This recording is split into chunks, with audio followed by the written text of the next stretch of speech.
चर्चा शुरू करेंगे। मीनाक्षी लेखी जी। यस, अब हो गया, बैठिए।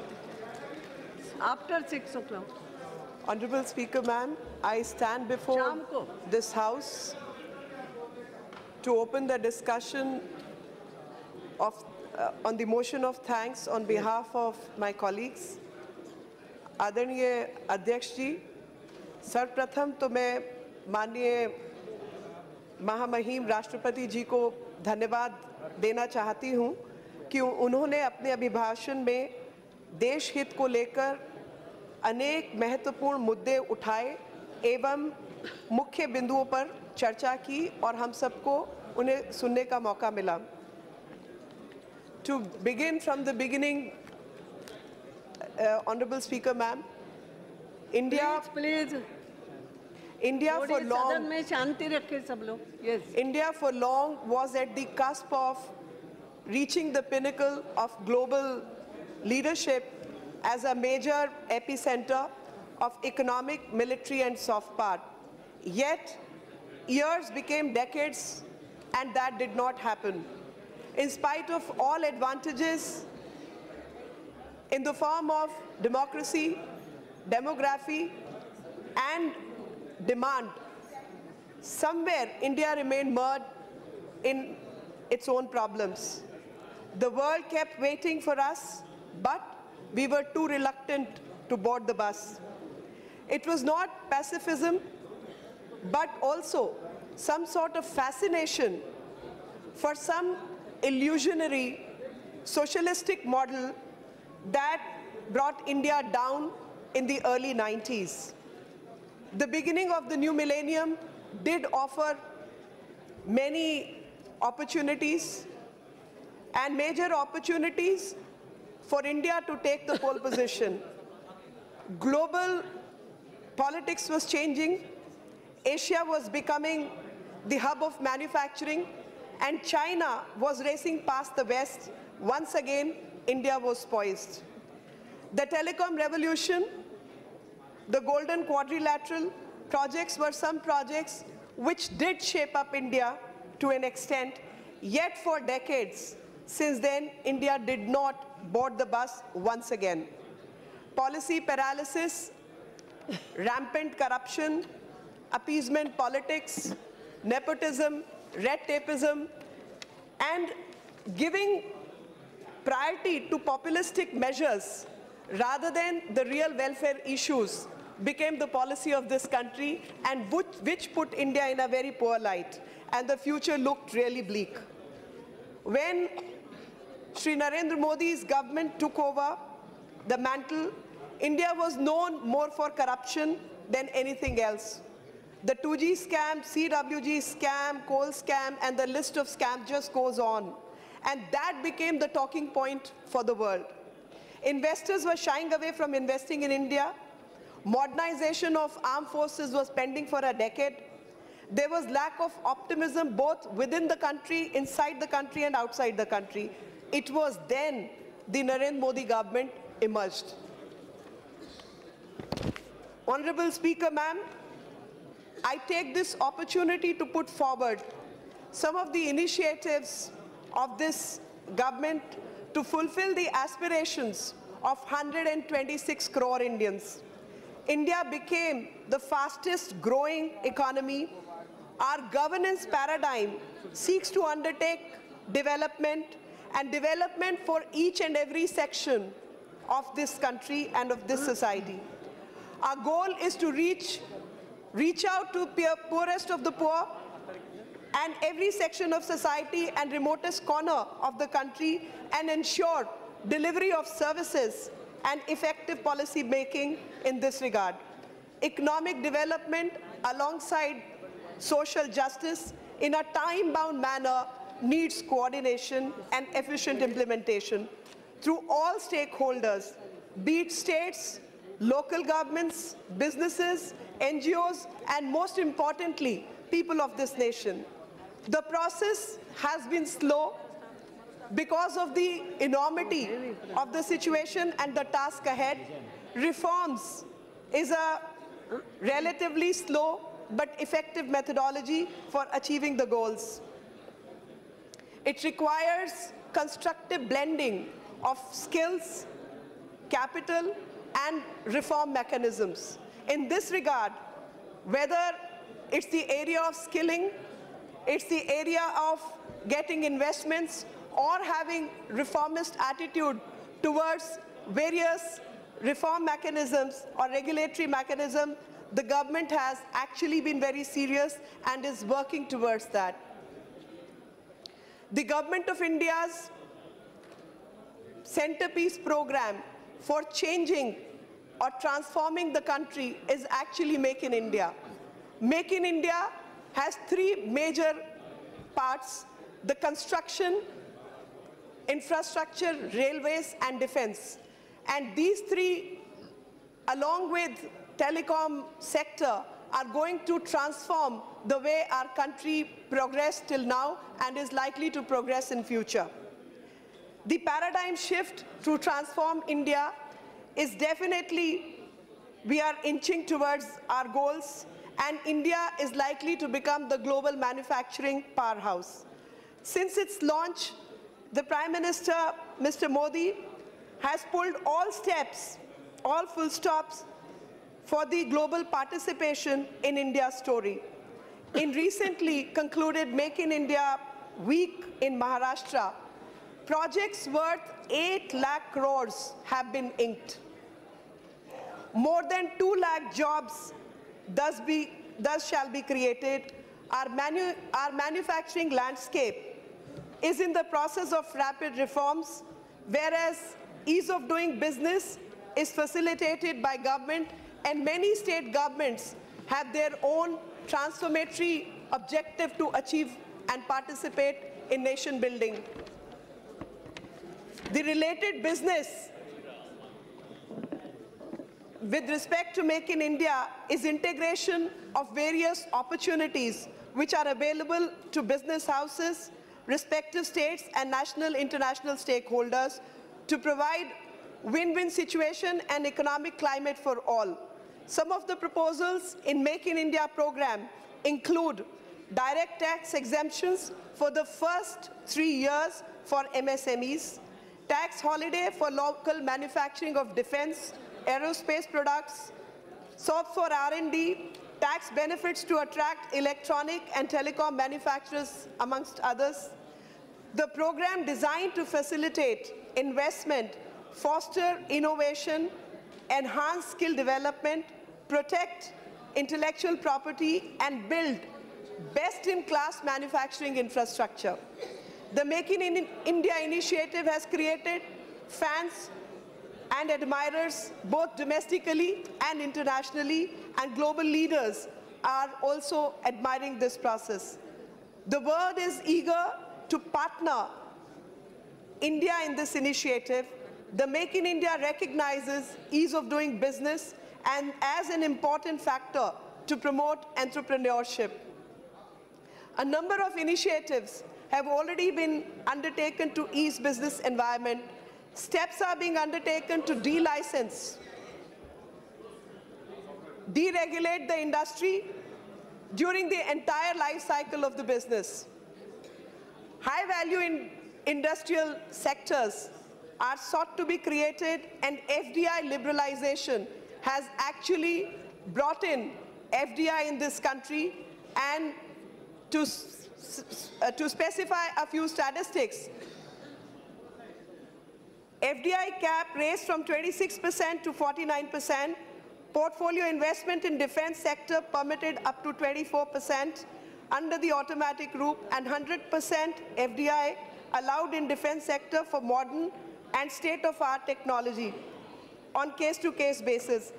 100% FDI in automatic route is permitted in construction, operation, and maintenance in specified rail infrastructure. India today is $2 trillion economy in terms of GDP, and more than $8 trillion economy in terms of purchasing power parity. If one looks across the globe, very few countries are today poised to take the quantum leap in terms of economic growth as India is poised. efforts of the present government to outline Make in India as the focal point of India's development is much appreciated. India became the largest recipient in FDI in the first half of 2015, and around 31 billion of FDI has come into India. India climbed 5 notches to the 130th rank in the latest 2015 UNDP report on account of rise in life expectancy and per capita income. Despite adverse international conditions, India's GDP is poised to grow at 7% per annum. With inflation figures much below 5% and healthy domestic economic climate, India is fast emerging as a world leader in economic sphere. In recent quarter, Indian manufacturing output grew by 9.3%. The Indian Railways got rupees 40,000 crore deal with GE to make electric and diesel automotive locomotive in India in collaboration with Railways is a great example of how Make in India has started showing results. When we discuss the issues regarding railways, I must bring up HOG.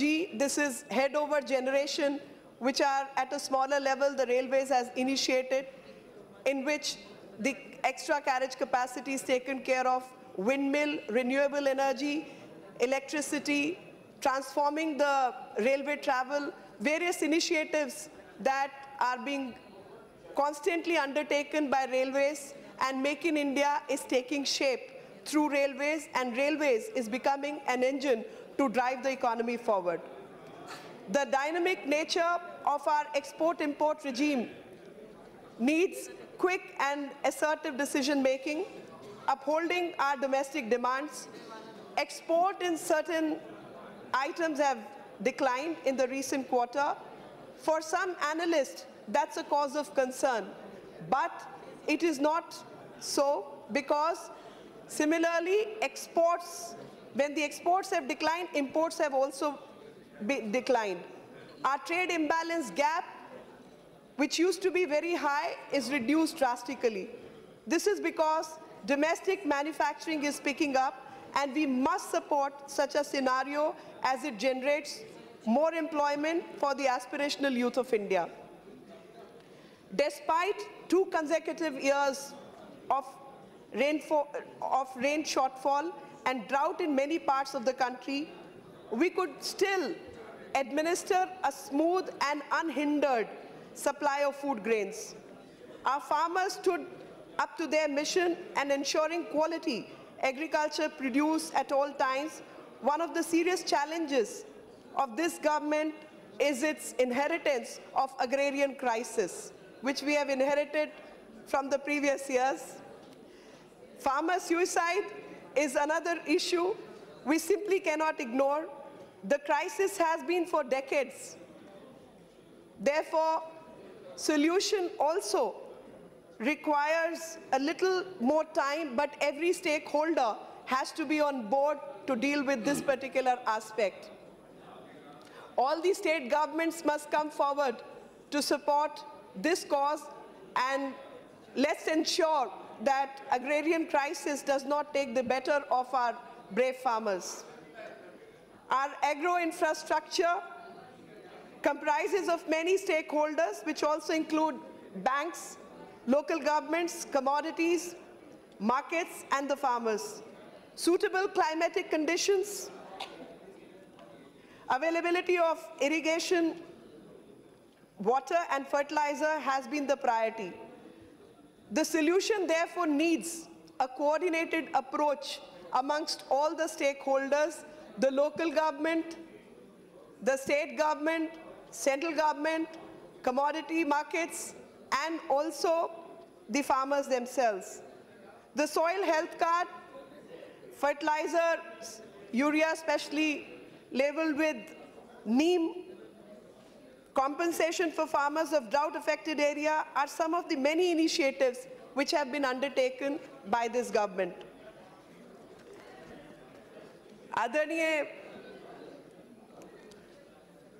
Deputy speaker महोदय, प्रधानमंत्री फसल बीमा योजना एक ऐसी योजना है जिससे कृषि में बहुत ही बड़ा बदलाव आने वाला है और ख़ास तौर पर उस मजबूर किसान के लिए जिसको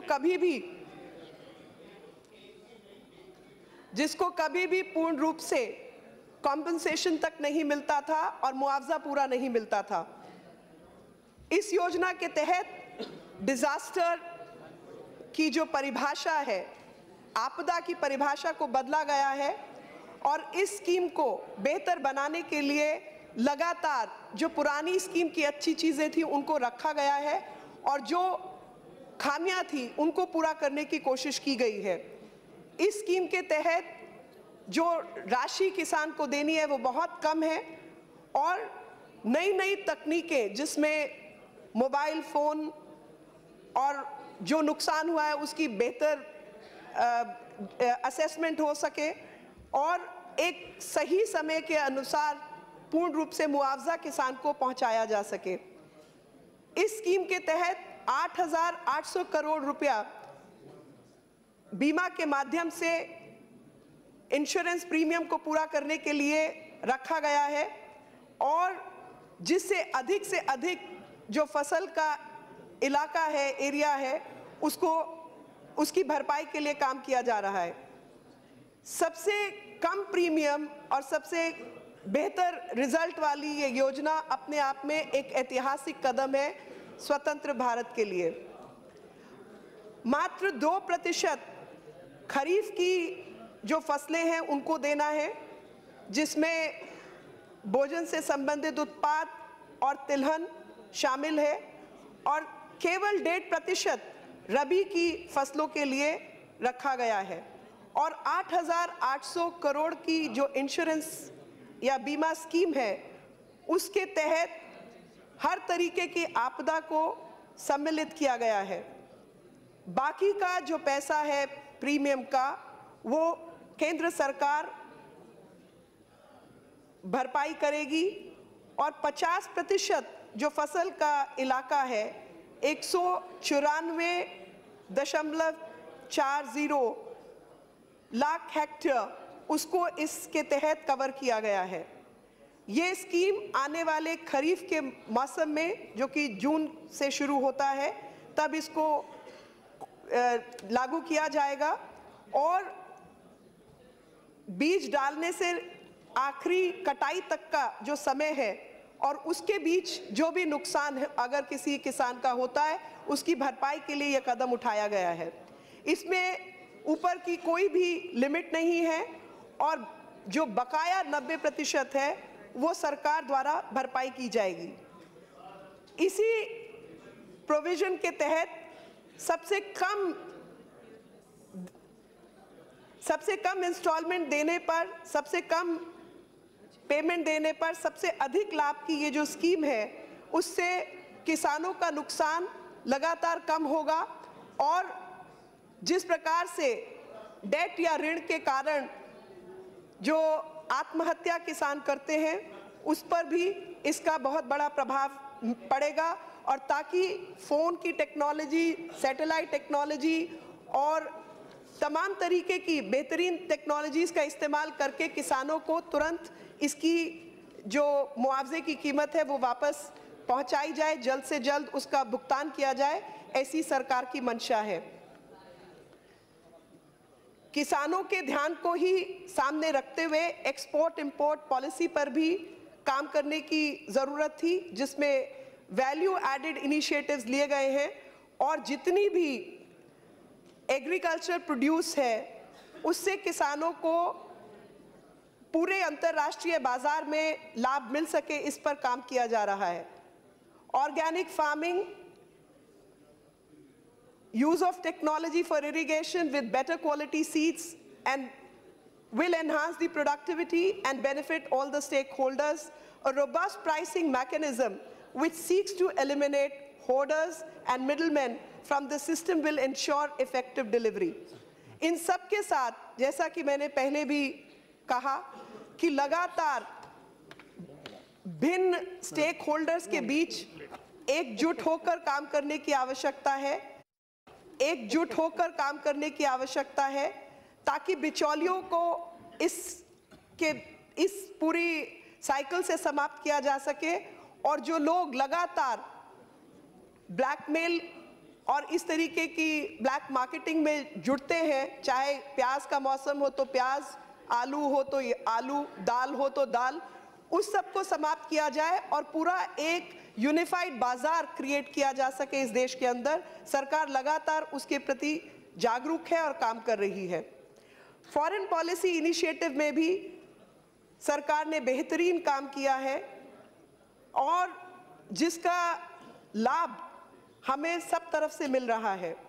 On the foreign policy initiative, the government has done excellent job.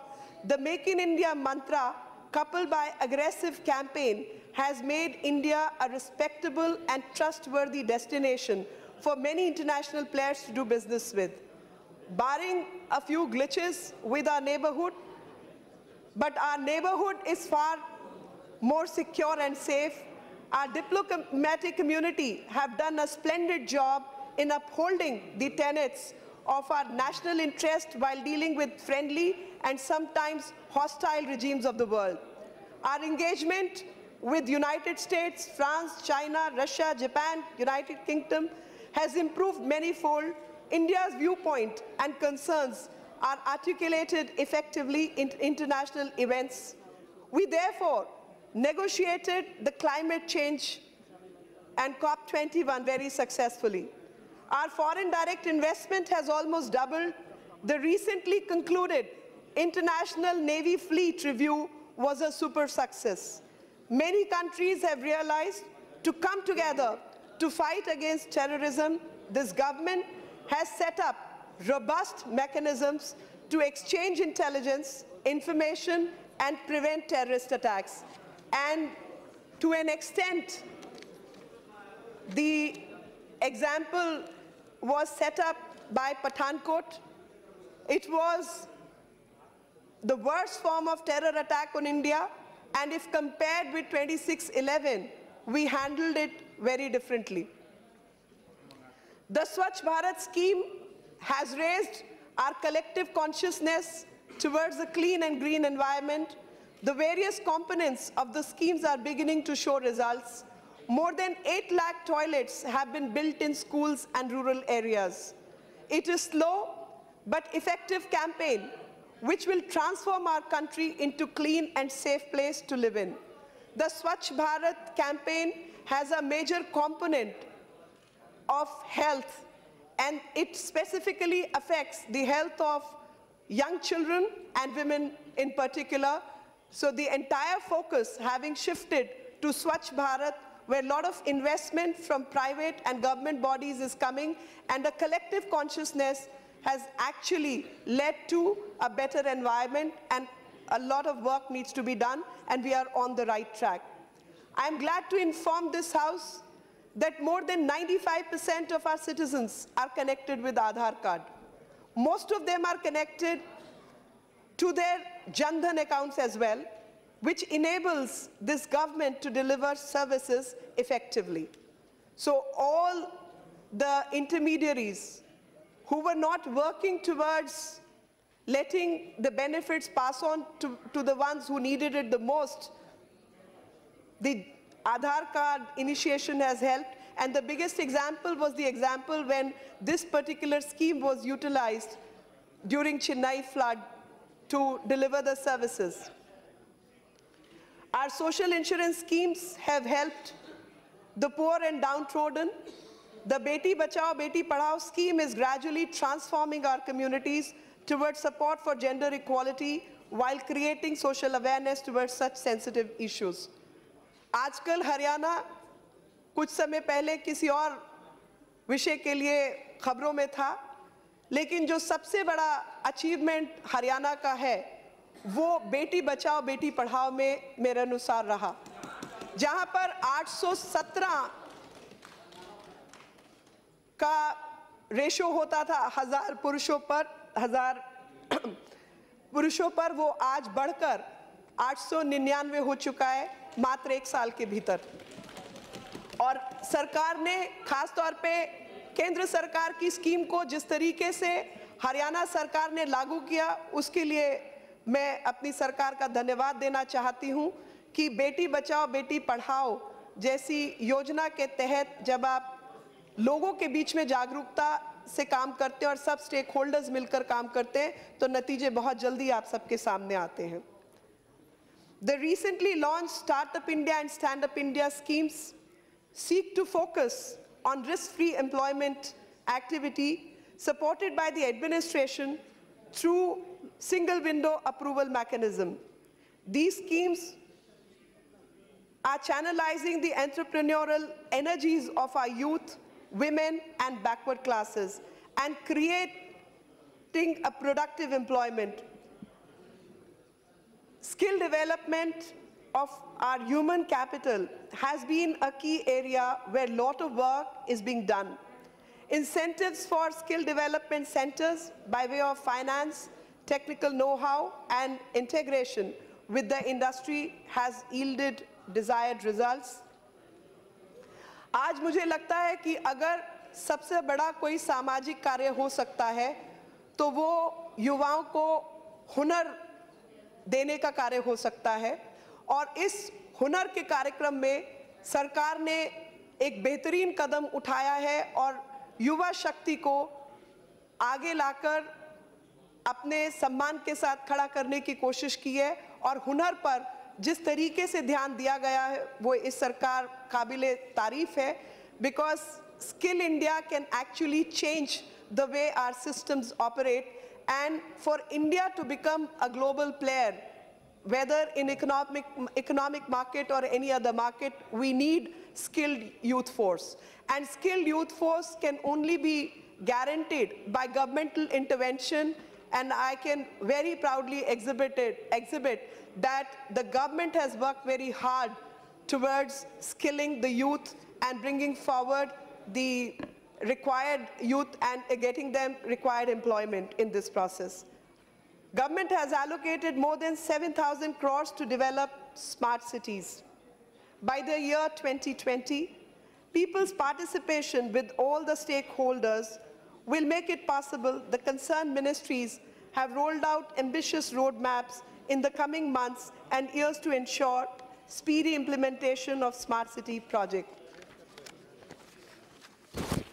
Honorable Speaker, ma'am, on all the fronts, the biggest drawback in the past systems and the one which led to corruption of various kinds was the banking system. So banking system had to be improved and banking facilities had to be brought in because a lot of people talked about inclusive India, rights for the poor, but there was no inclusion happening on the ground.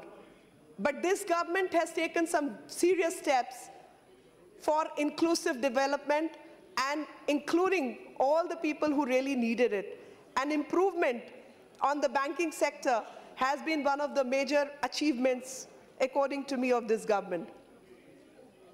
2015 में भारत सरकार मुद्रा bank लेकर आई और उसका जो सबसे बड़ा उद्देश्य था वो उन लोगों तक पैसा पहुंचाना जो लोग 42-48% जीडीपी का हिस्सेदार होते हैं, लेकिन उनके लिए आज तक कोई स्कीम नहीं थी और वो छोटा मोटा रोजगार करने वाले लोग, चाय की दुकान चलाने वाले लोग, सिलाई का काम करने वाले लोग, लेकिन उनकी बेहतरी के लिए किसी सरकार ने कभी नहीं सोचा था और कोई स्कीम नहीं बनाई थी। और इस सरकार ने मुद्रा बैंक के द्वारा उन लोगों तक पहुंचने की कोशिश की क्योंकि अधिकतर लोन फैसिलिटीज उन बड़े बिजनेसमैन को मिलती थी, उन बड़े इंडस्ट्रियलिस्ट को मिलती थी जो बैंक्स को पैसा ही नहीं लौटा पाते थे और एनपीए के लिए भी जिम्मेवार है। लेकिन जो लोग ईमानदारी से काम कर पैसा लौटाना चाहते हैं और अपनी जिंदगी गुजर बसर करना चाहते हैं, उनकी बेहतरी के लिए कोई स्कीम नहीं थी, लेकिन मुद्रा के द्वारा सरकार ने इस काम को करने की कोशिश की है और 5.7 जो माइक्रो और स्मॉल बिजनेसेस हैं उन तक पहुंचने के लिए एक इंस्टीट्यूशनल फंड क्रिएट किया है। 5.7 करोड़ माइक्रो यूनिट्स जो कि 12 करोड़ लोगों को सीधे तौर पर रोजगार देते